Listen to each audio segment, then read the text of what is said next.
Howdy, welcome back to the Addicted Motors YouTube channel. This is the Rover Auto Auction Review Series, something like that. And yeah, it's been a while. The market's been interesting. We've done a lot recently. I've purchased 2 Freelanders and a D5. So that's the content you guys crave, right? So they'll be coming up on the main channel in a little bit. But right now, let's look at this 97 P38. It's red. Is it a Vitesse? Could be. And I got a little more backstory on this one because I watched it actually run at auction. I didn't record the video until after the fact. But here we go. It's in Texas. It's got a bunch of miles on it. It's got red faded paint. It's at a dealer auction. It's being listed by a dealer. And let's take a quick run through it. Like I said, the auctions have been interesting. People don't want to pay money for cars anymore, at least from a dealer standpoint, which is great. I mean, this makes it fun. This is way more interesting than it was before.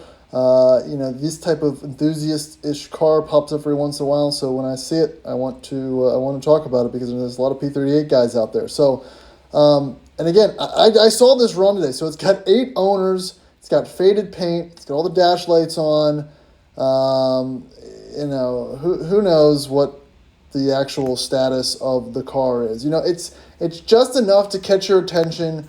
But do you want to own it? Do you want to own a 150-some thousand mile 8-owner Vitesse P38 that has faded paint? Like, if you stack up the qualities, I don't think they're there.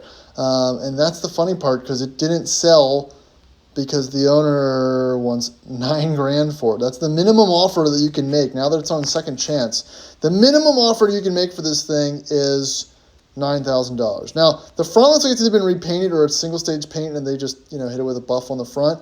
I mean, it looks cool. Would you buy a car with the, I mean, the Texas license plate might be the trashiest license plate in the whole country, to be honest with you.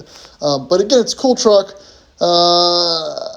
I want to pay $700 for it. So it's funny looking back at this after I've seen the auction run and to give you an honest impression of it, because this is something that they probably scooped up at an auction thinking that it was worth a bunch of money.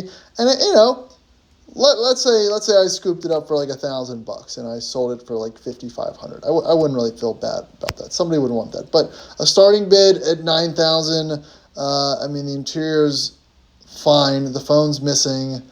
I like the early P38s that don't have the screen situation. It's a 4.6. It could be a Vitesse. I guess it is a Vitesse. I don't know. It seems like it with that paint scheme and everything like that. It's a 4.6. That's cool. But you know, you're gonna deal with all the P38 things, sagging high, you know, headliner. You got brake pads in the back seat. That's probably not a good sign. You know, so you're buying this if you want it for you, and that's the moral of the story. If you're buying it for you, cool. You know, it could have EAS, it still works. It has the battery cover and everything. That's neato. But there's not really enough information here to get a full opinion on it. But like I said, this is cool for $500 to $1,500. It didn't sell today for $9,000. Let's see if it goes down in the next few days. Again, the market is heating up in a good way. Stuff's going cheap. If you're interested in getting into one of these dealer auctions or one of the vehicles that I've talked about in these videos, let me know. We can snag one up for you. Just pick it up at our shop. So, yeah, I'm more excited about the 4-door Freelander and the 2-door Freelander that I bought earlier this week. So, P38 stuff. See you next time.